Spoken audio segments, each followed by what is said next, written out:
2020년 1월 달에 이 기독교 윤리 실천 운동이 전국 성인 남녀 1000명을 대상으로 한국교회 사회적 신뢰도 조사를 진행했습니다. 한국교회를 신뢰하느냐라는 질문에 31.8%가 긍정적이다라고 답을 했고, 신뢰하지 않는다, 한국교회를 신뢰하지 않는다는 대답은 63.9%가 되었습니다. 더 심각하게 보이는 것은 전혀 신뢰하지 않는다, 신뢰하지 않은 정도가 아니라 전혀 신뢰하지 않는다라고 대답한 사람이 32.4%나 된다라는 사실입니다.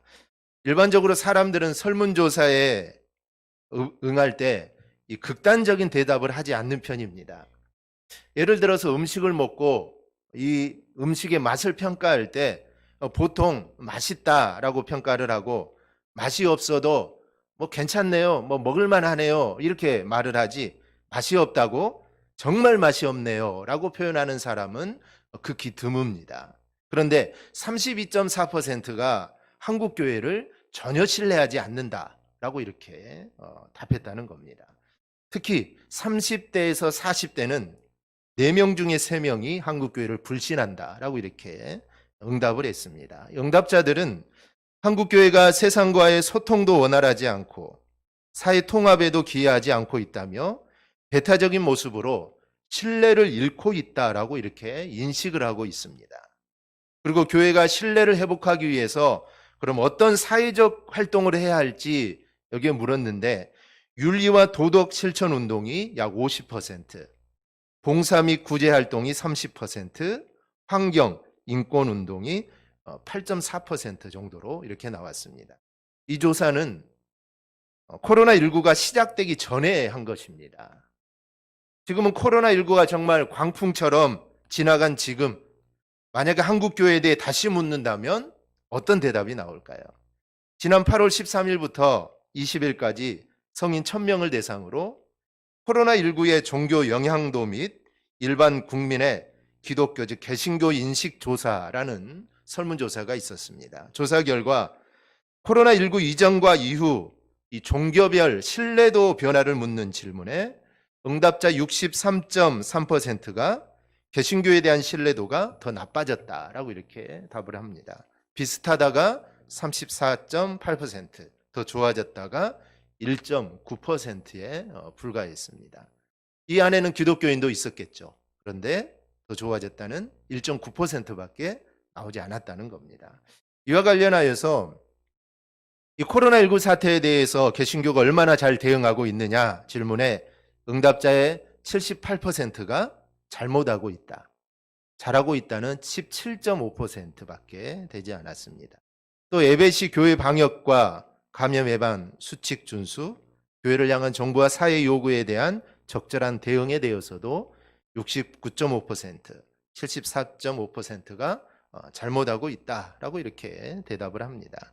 이러한 결과는 이 코로나19 장기화에 따라 이 개신교 교회에서 있다는 확진자가 나오고, 또 광화문 집회 등으로 인해 이 개신교회 전체에 대한 이 불신이 확산되면서 이런 결과가 나왔을 것이다라고 이렇게 분석을 합니다. 그렇다면 이 사회적 활동 중에 코로나19 이후에 개신교가 사회를 위해 가장 힘써야 할 것이 무엇이냐라는 질문에 응답자의 34.8%가 윤리와 도덕 실천이다라고 응답을 했고, 사회적 약자 구제 및 봉사가 24.1%로 나왔습니다. 이러한 조사 결과를 통해 이 코로나19 이후로 교회에 대한 이미지가 많이 나빠졌음을 우리가 알 수 있습니다. 교회의 이미지가 나빠졌다는 것은 앞으로 전도하기가 더 어려워졌다라는 이야기이기도 합니다.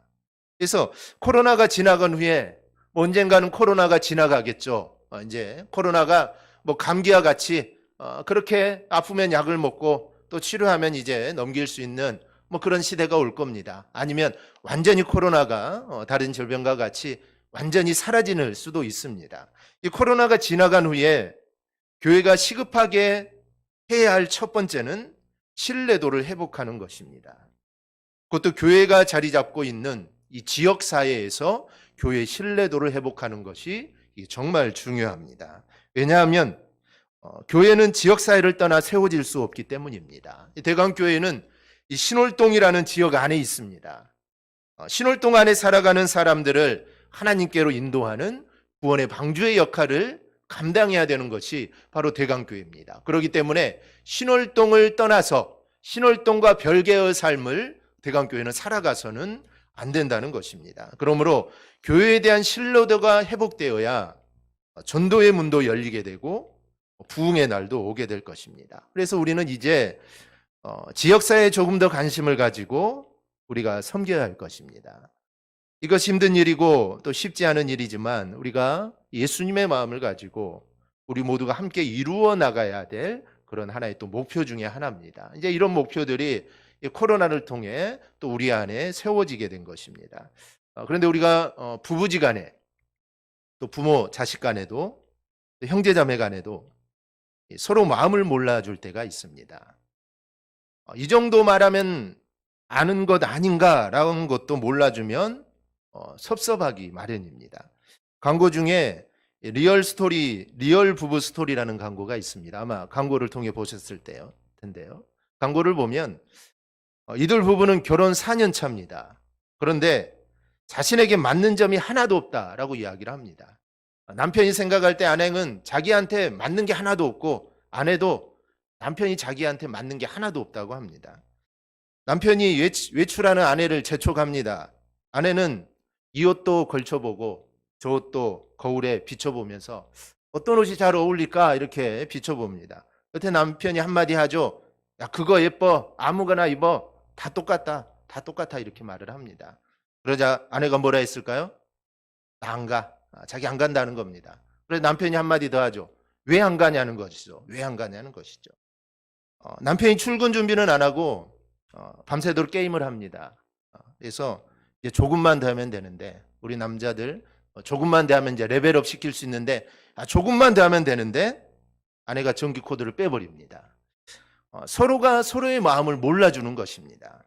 아픈 사람 마음도 몰라주고 마음이 힘들어 우울해 있는 형편도 몰라주고 공부하는 자녀들의 마음도 몰라주고 야, 오늘 정말 내가 맛있는 게 먹고 싶은데 자기 좋아하는 것만 사가지고 같이 먹자고 하면 야, 어떻게 저 사람은 저렇게 내 마음을 몰라줄까 이렇게 마음이 섭섭할 때가 있습니다. 아마 우리 성도님들의 남편, 아내들은 그렇지 않겠지만 만약에 아내나 남편이 그렇다면 내 마음을 몰라준다면 야 내가 저 인간하고 평생 살아야 되나 이런 미움과 섭섭함이 밀려옵니다. 속담에 10길 물속은 보여도 한길 사람 속은 안 보이고 모른다라는 말이 있습니다. 이처럼 다른 사람의 마음을 알아주고 위로하는 것은 이거는 쉬운 일이 아닙니다. 오늘 본문 말씀을 보면 예수님과 귀신 들린 애아들을 두른 아버지 그리고 제자들 또 귀신 들린 아이가 나옵니다. 오늘 말씀을 묵상하면서 병든 외아들을 둔 아버지의 마음은 어땠을까? 그리고 이 병든 외아들 그 아들을 고쳐주시는 예수님의 마음은 어떤 마음이었을까? 이런 생각들을 해보았습니다. 오늘 말씀 바로 앞부분에 보면 예수님께서 베드로와 야고보와 요한을 데리고 산에 기도하러 올라가셨습니다. 그런데 기도하실 때 용모가 변화되어서 놀라운 사건이 일어납니다. 이러한 일이 있은 후에 내려오시자 많은 인파와 또 일들이 예수님을 기다리고 있습니다. 그 인파 중에는 병든 외아들을 고쳐달라는 한 아버지가 있었습니다. 38절입니다. 무리 중에 한 사람이 소리질러 이르되 선생님 청컨대 내 아들을 돌보아 주옵소서 이는 내 외아들이니이다. 그리고 그 아들의 형편이 39절에 나와 있습니다. 귀신이 그를 잡아 갑자기 부르짖게 하고 경련을 일으켜 거품을 흘리게 하며 몹시 상하게 하고야 겨우 떠나가나이다. 근데 여기서 우리가 주목을 끄는 것은 이 복음서를 기록한 이 누가는 이처럼 사고를 당한 자녀들을 부모에 대해 기록하면서 그들의 자녀가 특별히 하나밖에 없는 아들, 딸이라는 점을 강조하고 있습니다. 누가복음 7장을 보면 나인성 가부의 죽은 아들은 그녀의 독자였습니다. 8장에 나오는 회당장 야이로의 죽은 딸도 외동딸이었습니다. 오늘 본문도 외아들이라고 합니다. 동일한 사건을 다룬 다른 복음서에는 외아들이라 하지 않습니다. 그냥 아들이라고 말을 합니다. 그런데 누가는 외아들이라고 표현을 합니다. 아들과 외아들은 느낌상 다릅니다. 우리가 한번 생각해 보면은 자녀들이 많아도 그중 하나가 아프거나 사고를 당하면 이 부모의 마음이 정말 찢어질 듯 아픈 법인데, 하나밖에 없는 자식을 가진 부모에게 있어서 이런 병고가 생긴다면 그 부모의 마음을 우리가 무엇으로 표현할 수 있겠습니까? 병든 아들을 향한 아버지의 마음은 고통 그 자체입니다. 또 38절에서 이 아버지는 예수님께 이렇게 말합니다. 내 아들을 돌보아 주옵소서. 내 아들을 돌보아 달라는 아버지의 이 간곡한 부탁에는 아버지의 간절한 마음이 또 안에 묻어 있습니다. 어린 자녀는 정말 감기에 걸려서 기침하고 열만 나도 정말 부모가 대신 아팠으면 좋겠는데, 이 아들은 어떻습니까? 귀신에 들어서 불에도 물에도 넘어지고 거품을 물고 고통스러워하고 치료는 해줄 수도 없고, 그러니 그걸 지켜만 봐야 되는 부모의 마음은 정말 천갈래 만갈래 찢어질 것입니다. 저희 둘째 딸 한나가 있는데, 한나도 어렸을 때 열이 오르면 경기를 좀 했습니다. 커서는 안 했는데 어렸을 때 경기를 좀 했는데, 열이 잘 올라가도 갑자기 열이 오르면 몸이 굳어지면서 경기를 했습니다. 그 당시 저희가 이제 진도에서 살고 있었는데, 진도니 뭐 응급실도 없고 병원이라 동네에 있는 작은 의원입니다. 뭐 의사 선생님도 나이가 거의 뭐 70, 80 다 돼 가시는 뭐 이제 그런 의원밖에 없습니다. 그러면 한나를 안고 그냥 아무 생각 없이 병원까지 달려가는 것이 답니다. 병원 가봐야 뭐 특별히 해주는 것도 없습니다. 그냥 가는 것이 답니다. 뭐 이런 일들이 여러 번 있었는데요. 그 당시 얼마나 놀랐는지 모릅니다. 오늘 본문에 나오는 아버지도 외아들의 고통을 참아볼 수가 없어서 창피함, 뭐 부끄러움 이런 거 상관하지 않고 앞뒤 따지지 않고 예수님께 아들의 사정을 말하면서 고쳐달라고 이렇게 부탁을 하고 있습니다. 그런데 예수님께 부탁하기 전에 이미 제자들에게 부탁을 했습니다. 예수님께 왔는데 마침 예수님이 안 계시니 예수님이 제자들에게 부탁을 한 겁니다. 누가복음 9장을 보면 예수님께서는 12제자에게 귀신을 제어하고 병 고치는 능력과 그 권위를 제자들에게 주셨습니다. 그리고 제자들을 전도를 하러 보내게 됩니다. 그런데 그들은 복음을 전하며 귀신도 쫓아내고 병도 고쳤습니다. 해본 적이 한 번 있었다는 것이죠. 그래서 제자들이 그때 했던 경험을 가지고 열심히 그 귀신을 쫓아냈지만 제자들에게는 역부족이었습니다. 전에는 됐는데 지금은 되지 않는 것입니다. 전에는 할 수 있었는데 어쩐 일인지 오늘은 이 귀신을 쫓아낼 수가 없었던 것이죠. 그래서 이 아버지는 예수님께 당신의 제자들에게 내쫓아 주기를 구하였으나 그들이 능히 못하더이다 라고 말을 합니다. 이 말은 간청했으나 그들은 무능하였습니다 라는 말입니다. 내가 제자들에게 고쳐달라고 했는데 그들이 저렇게 무능할지 나는 몰랐습니다 라는 말입니다. 외아들을 살리고 싶은데 제자들이 못 고쳐주니 예수님은 고칠 수 있는지 이 아버지는 의심이 들기 시작합니다. 그래서 예수님을 만나자마자 아들을 고치지 못한 제자들을 향해 빈정대고 원망과 탄식을 늘어놓고 있습니다. 외아들을 향한 아버지의 마음은 안절부절, 노심초사, 근심 걱정입니다. 거기에다 제자들이 못 고쳐주었으니 원망이 쏟아져 나오고 있습니다. 그렇다면 이 아들은 왜 고침을 받지 못했을까요? 오늘은 이 아들을 고치는 과정을 통하여 말씀하시는 이 주님의 마음이 무엇인지 우리가 이 시간 살펴보고자 합니다. 첫째로 예수님의 마음은 오직 믿음이었습니다. 오늘 41절을 보면 예수께서 대답하여 이르시되 믿음이 없고 패역한 세대여 내가 얼마나 너희와 함께 있으며 너희에게 참으리요 내 아들을 이리로 데리고 오라. 제자들에게 아직 귀신을 쫓아낼 만한 믿음이 없는 것을 예수님은 질책하십니다. 그리고 그 아이를 자신에게 데려오라라고 말씀합니다.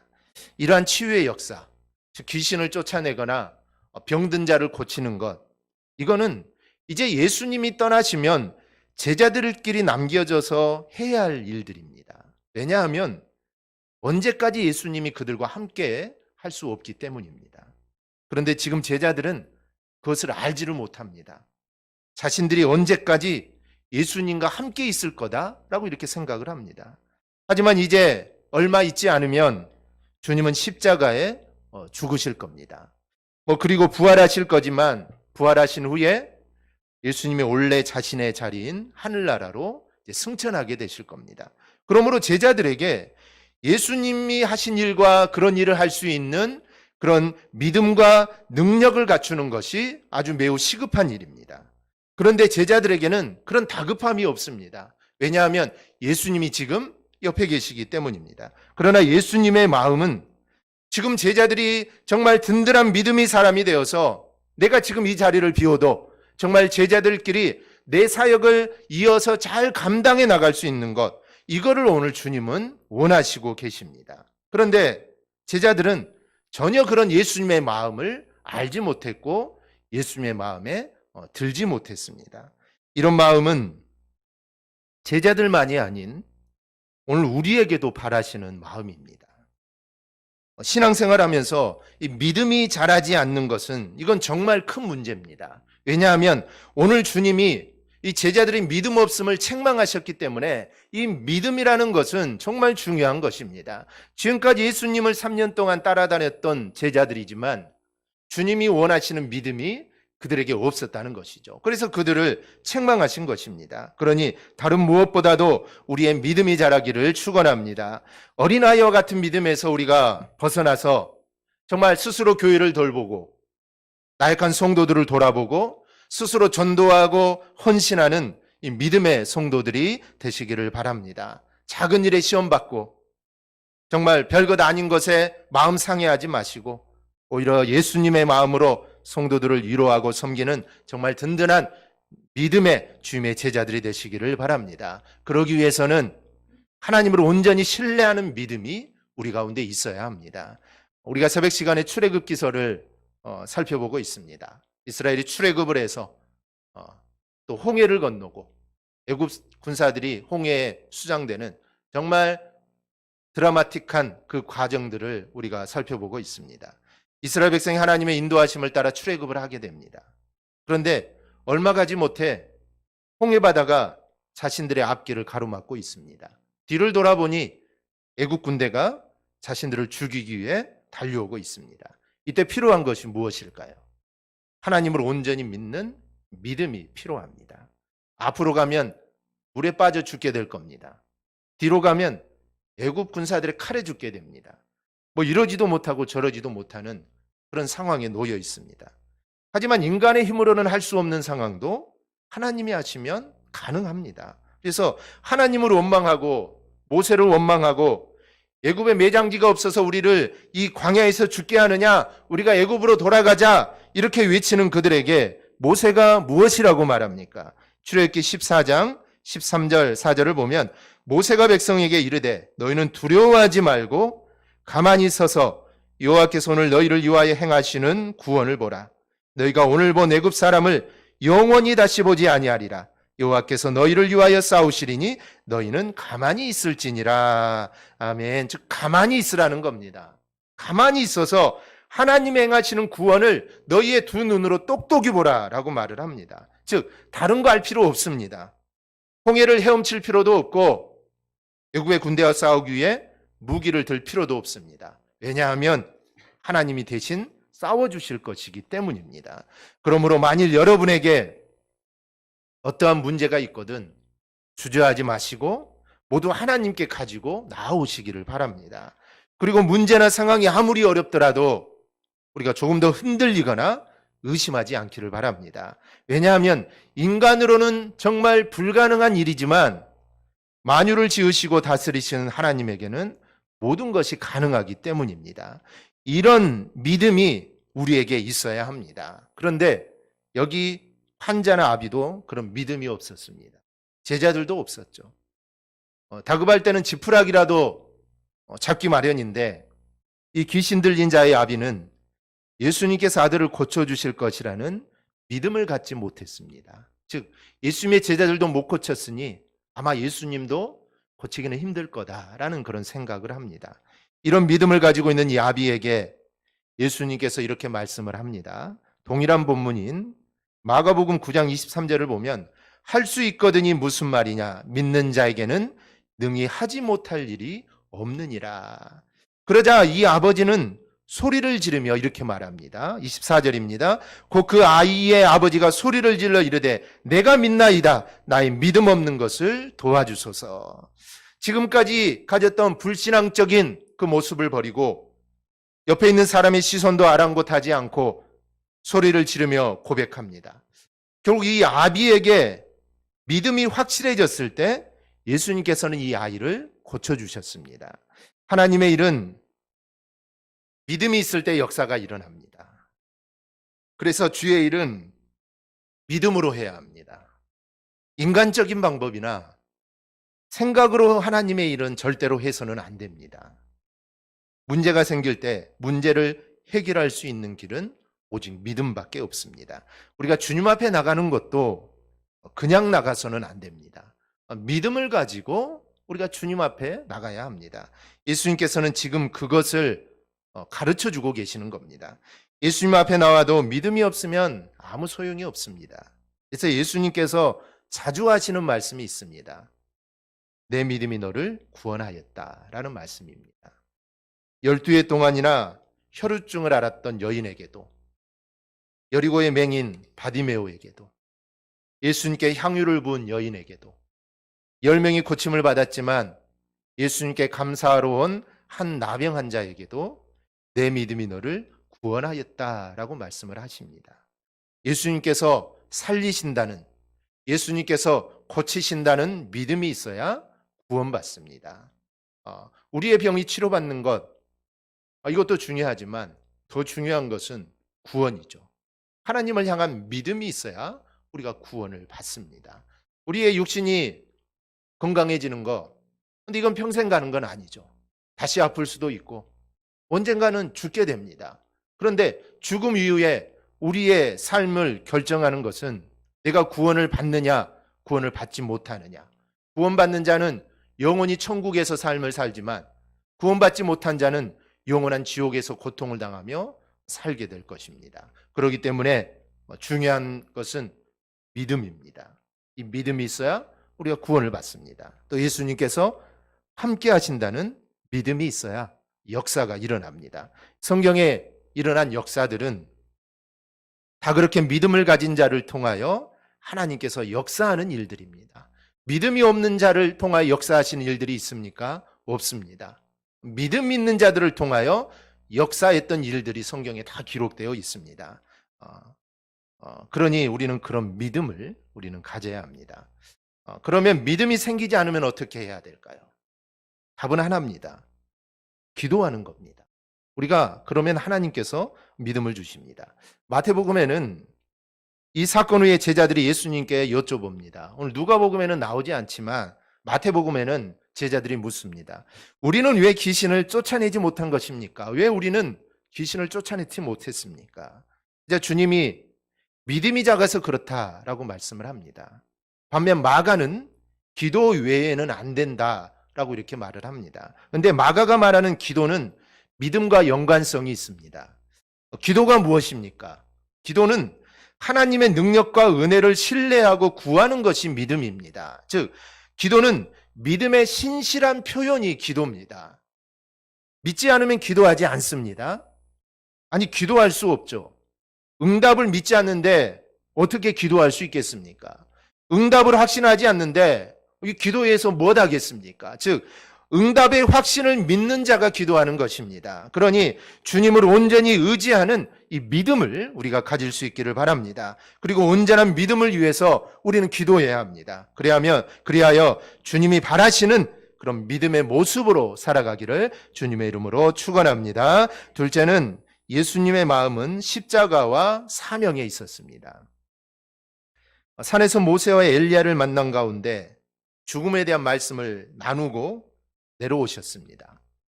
예수님의 마음의 상태가 어땠을까요? 기뻤을까요?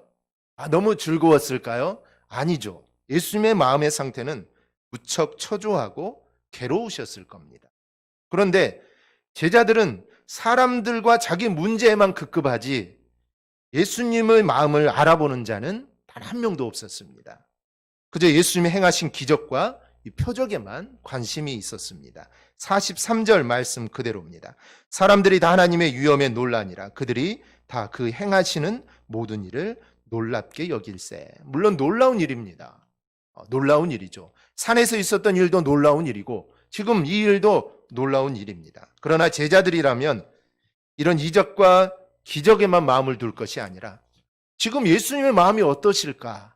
여기에도 좀 신경을 써야 했을 겁니다. 그런데 제자들은 예수님의 마음이 어떨지는 전혀 관심이 없었습니다.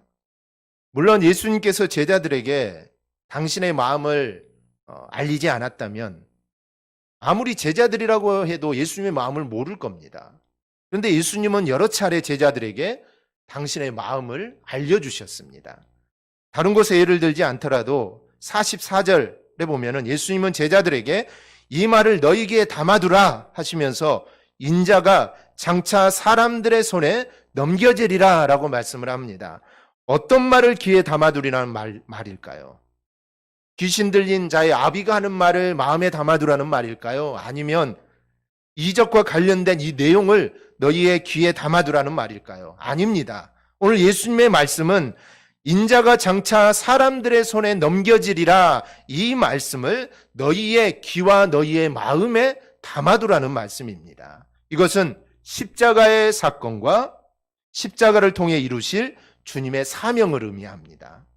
그리고 이 십자가와 사명은 주님에게 있어서 그 어떤 것보다 가장 중요한 것입니다. 왜냐하면 주님은 이것을 이루기 위해 이 땅에 오셨기 때문입니다. 그러니 당연히 제자들은 장차 예수님께서 사람들의 손에 넘겨져서 죽는 그 사건, 그리고 말씀하신 그 말씀에 관심을 가져야 합니다. 그런데 제자들은 이 말씀을 알지 못하였습니다. 45절을 보면 그들이 이 말씀을 알지 못하니, 예수님은 십자가의 죽음을 앞두고 있습니다.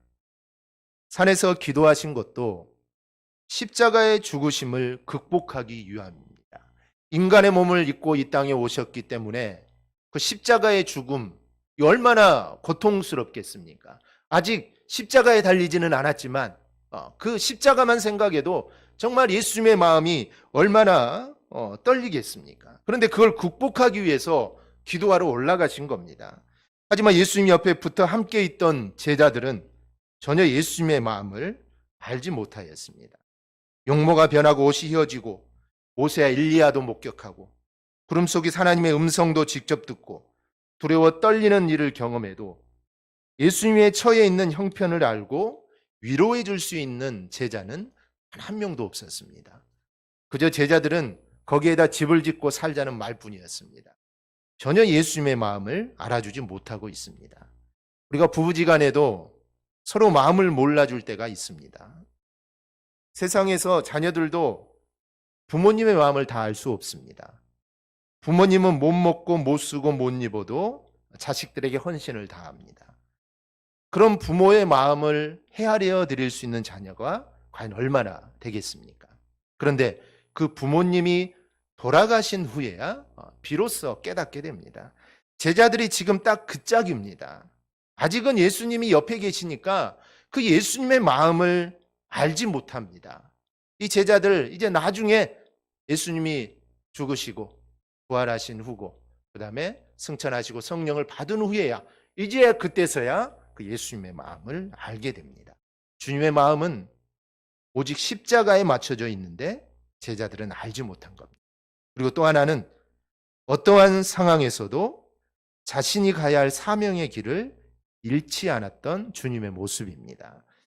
우리 인간들은 사실 조그만 칭찬에도 들뜨기 쉽고 바로 이러한 순간에 사명을 길을 잃고 실족하여 넘어지거나 엉뚱한 길로 갈 가능성이 많습니다.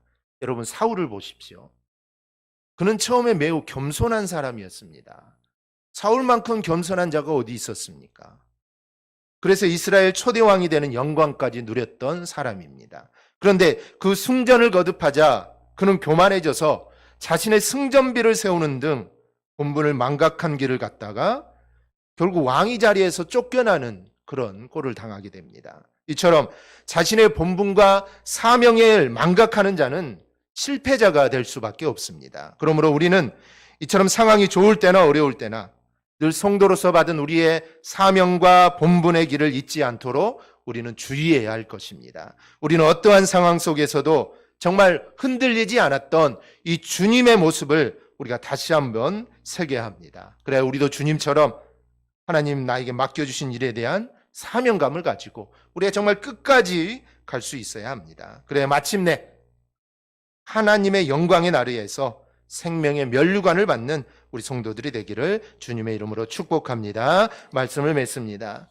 오늘 말씀의 핵심은 우리가 예수님의 마음을 알아야 합니다. 예수님의 마음이 어디에 있습니까? 예수님의 마음은 믿음과 십자가와 사명에 있습니다. 그러니 우리는 믿음을 더욱 단단하게 해야 합니다. 믿음이 부족하면 기도하시기 바랍니다. 여기 귀신 들린 자의 아비처럼 내가 믿나이다 나의 믿음 없는 것을 도와주소서라고 고백하면서 우리가 기도하시기 바랍니다. 그리고 주님이 십자가의 길, 이 사명의 길을 묵묵히 가셨듯이 우리 모두도 하나님이 나에게 맡겨주신 일들에 대해 정말 사명감을 가지고 우리가 잘 감당해 나갈 수 있기를 바랍니다. 기쁠 때나 슬플 때나 아니면 내가 건강할 때나 아니면 내가 건강하지 못할 때도 우리가 주님의 길을 묵묵히 우리가 걸어갈 수 있기를 바랍니다. 우리 사랑하는 여러분, 지금 마지막 때입니다. 예수님께서 이 땅에 심판하실 때가 정말 다 되어 가는데 세상에 있는 성도들은 전혀 그런 긴급성이 없으니 예수님의 마음이 얼마나 답답하시겠습니까? 주님께서는 때가 악하니 근신하고 깨어 있으라 라고 말씀하셨는데 이 땅에 있는 우리는 편하다 안전하다 생각하며 늘어져 있으니 주님이 얼마나 화가 나시겠습니까? 제자들을 책망하셨던 것처럼 주님 우리도 책망하실 겁니다. 그러므로 우리는 다시 오실 예수님의 마음을 우리가 깊이 생각하고 주님의 뜻을 이루어 나가는 우리 성도들이 되기를 바랍니다. 우리가 내 욕심대로 살아서는 안 됩니다. 그리고 세상의 유혹을 따라 정말 썩어져 갈 것들만을 바라보며 우리가 살아가서는 안 됩니다. 주님의 마음이 우리의 믿음에 있었듯이 말세를 사는 우리는 믿음이 더욱더 단단해져야 합니다. 십자가를 바라보며 사명을 마음에 품고 우리는 전진해야 합니다. 그래 우리의 삶에서 풍성한 열매가 주렁주렁 맺혀지는 믿음의 삶을 살아가기를 주님의 이름으로 축원합니다. 아멘. 기도하겠습니다.